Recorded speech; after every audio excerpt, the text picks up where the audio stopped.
जी नमस्कार। स्वागत है दोस्तों आपके अपने यूट्यूब चैनल हिंदी परीक्षा एसके पर।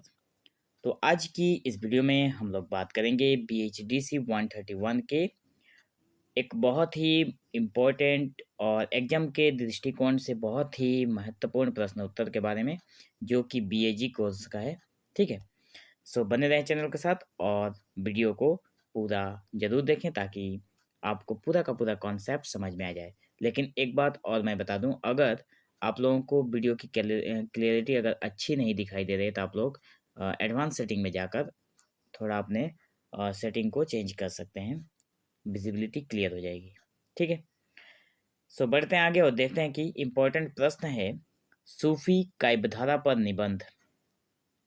सूफी काव्यधारा पर एक निबंध लिखने को एक क्वेश्चन हर बार मतलब पूछा जाता है।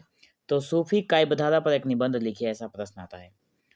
तो इसके जवाब में हम लोग कुछ इस प्रकार आंसर लिखेंगे कि सूफी काव्यधारा भारतीय साहित्य और दर्शन में एक महत्वपूर्ण स्थान रखती है।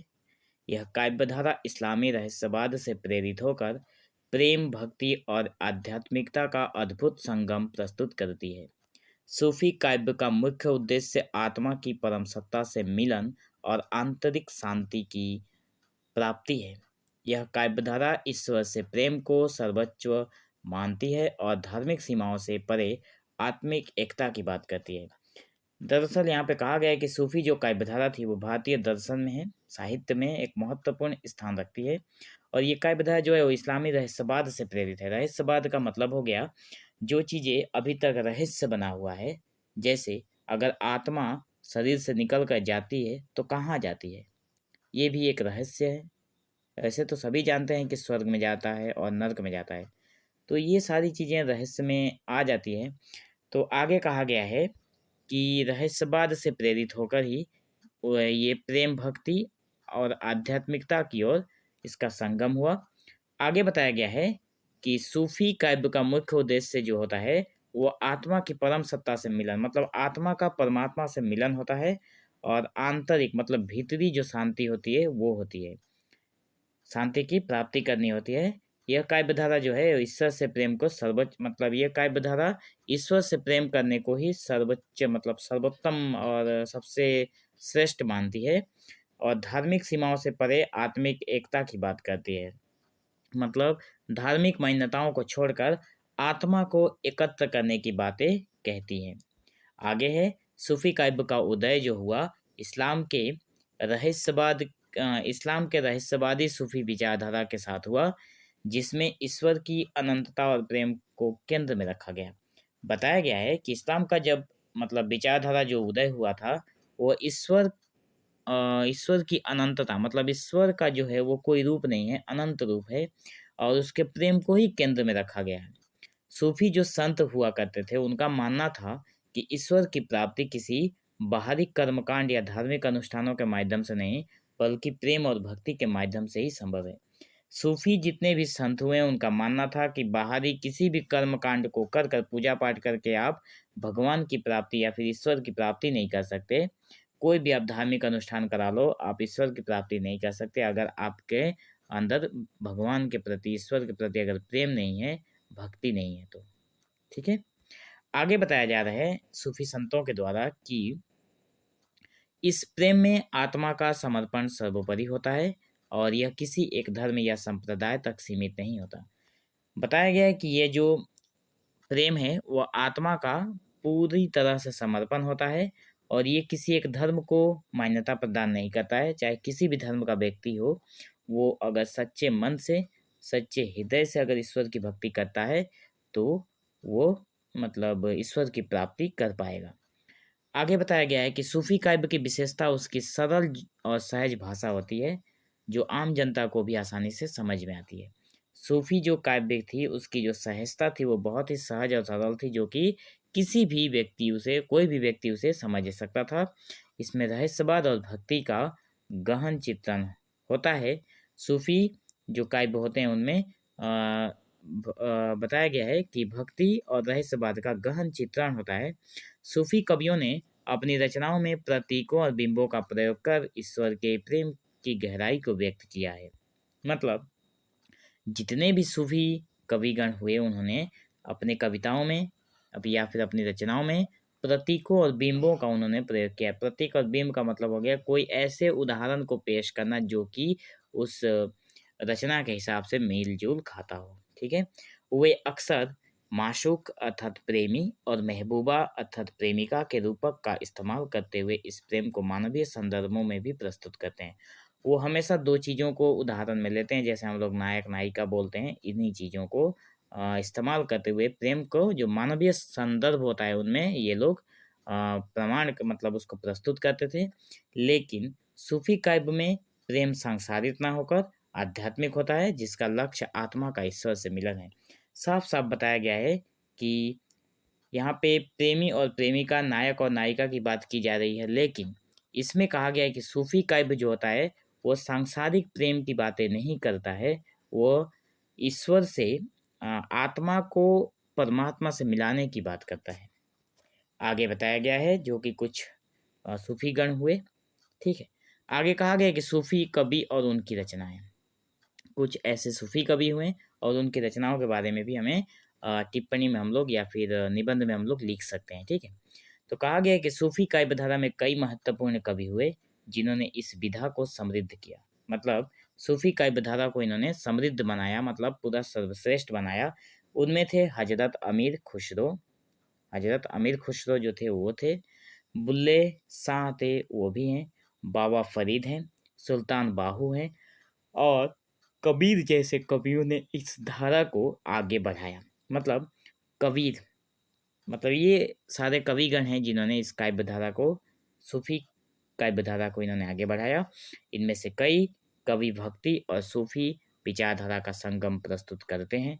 इसमें से कई ऐसे कवि हैं जो भक्ति और सूफी, भक्ति का मतलब हो गया हिंदू धर्म के मान्यता वाले व्यक्ति भक्ति बोलते हैं और मुस्लिम धर्म के मान्यता वाले व्यक्ति सूफी बोलते हैं। ठीक है, तो इन दोनों को संगम प्रस्तुत करता है। संगम मतलब मिलाकर एक साथ प्रस्तुत करता है, जिससे हिंदू और इस्लामी दर्शन का अनूठा मेल देखने को मिलता है, ये कहा गया है। ठीक है, हिंदू और इस्लामी जो मैंने अभी अभी आप लोगों को बताया, जिसमें हिंदू और इस्लामी धर्म का दर्शन का एक बहुत ही अनोखा मेल देखने को हमें मिलता है। पहले हैं हजरत अमीर खुसरो, जिनके बारे में बताया गया है कि अमीर खुसरो हिंदी और फारसी के महान कवि थे जिन्होंने अपनी रचनाओं में सूफी तत्वों को गहरे से समाहित किया। उनकी कविताओं और गजलों में ईश्वर का प्रेम का भाव स्पष्ट दिखाई देता है। खुसरो की रचनाएं प्रेम, भक्ति और आत्मा के मिलन को अद्भुत तरीके से व्यक्त करती है।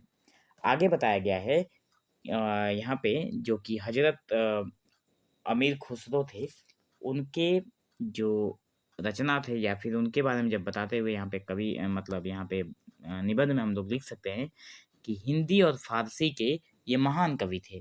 अमीर खुसरो कोई अलग दो तीन व्यक्ति नहीं है, एक ही व्यक्ति का नाम है और ये हिंदी और फारसी के महान कवि थे और इनकी रचनाओं में सूफी तत्वों का जो गहरा समाहित किया गया है, मतलब गहन तरीके से इसको इन्होंने समाहित किया है अपने रचनाओं में। इनकी जो कविताएं, इन्होंने जो गज़ल लिखी, उसमें ईश्वर प्रेम का भाव स्पष्ट रूप से दिखाई देता है। हैं तो ये इस्लामी धर्म के व्यक्ति, लेकिन इनके अंदर ईश्वर प्रेम की जो भावना है वो स्पष्ट रूप से दिखाई देती है। खुसरो की जो रचनाएं हैं वो प्रेम, भक्ति और आत्मा के मिलन को अद्भुत तरीके से व्यक्त करती है। आगे बढ़ते हैं। कबीर हैं, जिनके बारे में शायद आप लोगों ने कई क्लासेस में पढ़ी होगी। कबीर एक ऐसे मतलब कवि हैं। कहा गया है कि कबीर ने सूफी और भक्ति दोनों परंपराओं का प्रभाव अपने काव्यों में दिखाया है। कबीर ने अपने दो काव्यों में सूफी और भक्ति, सूफी हो गया इस्लामी और भक्ति हो गया हिंदुस्तानी, दोनों परंपराओं को इन्होंने अपने काव्यों में दिखाया है। उनकी रचनाओं में जो निर्गुण ब्रह्म की साधना थी और जात पात से ऊपर उठकर प्रेम की महिमा का वर्णन मिलता है। कबीर जो है, इनकी साखियाँ और दोहों में समाज की कुरीतियों पर तीखा प्रहार और प्रेम के महत्व को प्रमुखता से स्थान मिला है।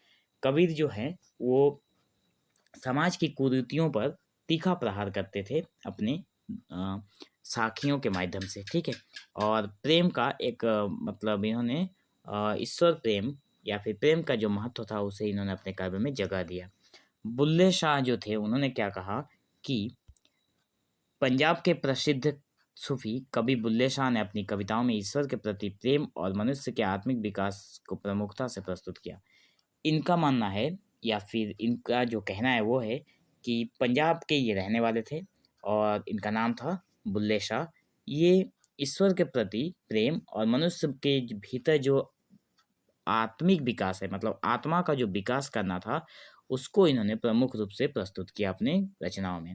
वे धार्मिक भेदभाव से परे एक सार्वभौमिक प्रेम की बात करते हैं। देखो यहाँ पे धार्मिक ये जो धार्मिक है जैसे हिंदू, मुस्लिम, सिख, ईसाई, इन सारी चीज़ों से ऊपर उठकर सबको एक साथ लेकर, सार्वभौमिक मतलब सबको एक साथ लेकर ये प्रेम की बात करते हैं, जिसमें केवल आत्मा और परमात्मा के बीच का संबंध महत्वपूर्ण होता है। मतलब 2 ही लोग रहेंगे, एक तो आत्मा और दूसरा हो गया परमात्मा, जो कि इम्पोर्टेंट है, बाकी सारी चीज़ें बीच में कुछ भी नहीं है, कुछ भी मायने नहीं रखता है। इन सारे सूफी कवियों ने भी एक ही बात कही है। आगे अगर कोई चीज़ बनाई जाती है या फिर किसी के बारे में जब कोई किसी को कुछ बदलाव जब होता है तो उसका प्रभाव भी हमें देखने को मिलता है।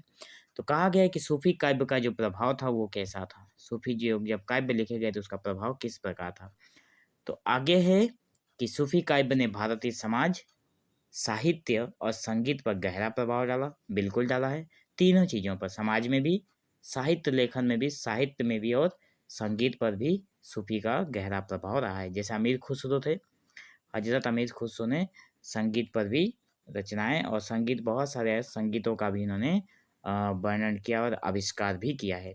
यह केवल काव्य तक सीमित नहीं रहा है। सूफी काव्य जो है केवल काव्य नहीं है, काव्य का मतलब कविता होता है। सूफी काव्य कविता केवल कविता नहीं है, बल्कि संगीत के क्षेत्र में भी सूफी धारा ने महत्वपूर्ण योगदान दिया है, बिल्कुल दिया है। आगे है सूफी संगीत जो है वो विशेषकर कव्वाली, जैसे हम लोग सॉन्ग सुनते हैं ना, कव्वाली कव्वाली गाना, तो ये कव्वाली सूफी लोगों के द्वारा गाया गया है। भारतीय उपमहाद्वीप में अत्यंत लोकप्रिय है, बिल्कुल। भारत के उपमहाद्वीप जहाँ पे है वहाँ पे ये कव्वाली बहुत ही लोकप्रिय है और इसका उद्देश्य ईश्वर की महिमा का गायन करना और उसकी अनुभूति करना है। कव्वाली का मतलब होता है ईश्वर की महिमा का महिमा के लिए गाया हुआ गाना और उसकी अनुभूति करना, मतलब उसको फ़ील करना।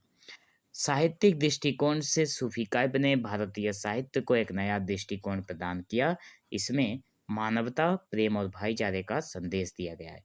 साहित्यिक दृष्टिकोण, जब साहित्य में सूफी काव्य की जो चर्चा हमें मिलती है तब इससे एक नया दृष्टिकोण हमें देखने को मिलता है, जिसमें मानवता है, उस साहित्य में प्रेम है और एक भाईचारे जैसा संदेश दिया गया है साहित्य के माध्यम से। कवियों की रचनाएं न केवल धार्मिक और आध्यात्मिक दृष्टिकोण से महत्वपूर्ण हैं, बल्कि वे समाज सुधार और मानव मूल्य की बातें भी करती हैं। मतलब सूफी जो कवियों की जो रचनाएं हैं वो केवल धार्मिक और आध्यात्मिक दृष्टिकोण नहीं है। अध्यात्म का मतलब होता है ध्यान मार्ग में लगा कर जाना, जिसमें हम लोग योग को रख सकते हैं। कहा गया है कि बल्कि ये समाज सुधार और मानव मूल्यों की बातें भी करते हैं, मतलब समाज में जो सुधार की जाने की जो ज़रूरत है उसकी बातें भी करती है और आदमी के या फिर मनुष्य की, मानव की जो मूल्य है उसकी बातें भी करती है सूफी काव्य धारा। निष्कर्ष में हम लोग इस प्रकार कुछ लिख सकते हैं कि सूफी काव्य धारा एक ऐसी आध्यात्मिक धारा है जो प्रेम, भक्ति और आत्मा के उच्चतम रूप को दर्शाती है, बिल्कुल दर्शाती है। इसमें धार्मिक सीमाओं से परे एक व्यापक मानवीय प्रेम की बात की गई है, क्योंकि धर्म को छोड़कर यहाँ पे एक बहुत ही बड़े स्तर पर मानव के मतलब मानवीय मनुष्यता की प्रेम की जो बातें हैं वो की गई है। सूफी कवियों की रचनाएं आज भी हमें आत्मिक शांति और प्रेम के रास्ते पर चलने के लिए प्रेरित करती है। आज भी अगर सूफी काव्य को हम पढ़ेंगे तो हमें हमारी आत्मा को शांति मिलती है और जीवन के सही रास्ते पर, प्रेम के रास्ते पर चलने के लिए हमें प्रेरणा देती है। इन कवियों की शिक्षाएं और उनका प्रेम का संदेश हमारे समय में भी उतना ही प्रासंगिक है जितना उनके समय में था। मतलब इन कवियों ने जिस समय ये कविता या फिर काव्य लिखे थे उस समय जितना ये प्रासंगिक था, आज भी हमारे समाज में भी ये चीज़ें उतना ही वैल्यूएबल है। ठीक है? सो आशा करते हैं आप लोगों को ये वीडियो बहुत ही अच्छी लगी होगी। अगर आप लोगों को वीडियो अच्छी लगी हो तो अपने दोस्तों के साथ शेयर ज़रूर करें और चैनल के साथ बने रहें, ताकि आने वाले हर वीडियोज़ की लेटेस्ट अपडेट आप तक ज़रूर पहुँचती रहे। So thank you for watching this video.